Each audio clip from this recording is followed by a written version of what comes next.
pagpalain natin ang bawat sa atin upang patuloy na tayo pagpalain ng Panginoon. Amen po ba doon? Sige po, tayo lumukod, tayo nanalangin. Almighty God, our Father, our loving Father, thank you for bringing us together as an organization of the retired police of Pampanga. Thank you for the presence of everyone.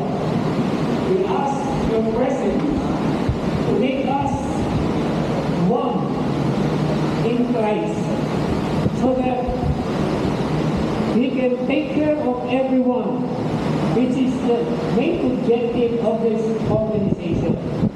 Continue to bless every one of us, especially the officers of this organization of the retirees.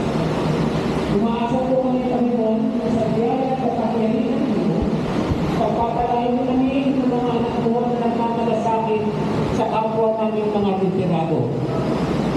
Bigyan mo kami, Panginoon, ng isang pusong mapagmalasakit at mga responsible retired police officer upang sa pamamagitan nito, Panginoon, ay mapadama namin ang aming pagmamahal sa aming kasamahan at din sa mga tao na nangangailangan. Pagpalain mo po kami sa aming pagtutulong sa hapon ito. This is our prayer. In Jesus' name we pray. Amen. Amen. Amen. Thank you, Pastor. Thank you. Please sit down. Thank you po. Tayo pong kasama. May mga reminders na namin na kasama ng siya. Kung wag dito sa group chat natin,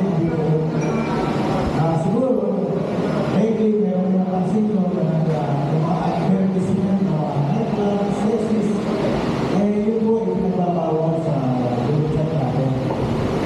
Kaya kailangan, kung ano lang yung mga ganda, doon sa group chat, at makakatulong sa isa't isa atin, katulad ng mga gandang proyekto para sa ating asosyon. Sa mensahe, yun. Yung mga gano'n, mag-iibig naman ng kanta, safety, yung mga naman, refrain from doing so. Okay naman, at medyo yung ating kasama, humingi naman na sorry. So, hindi nyo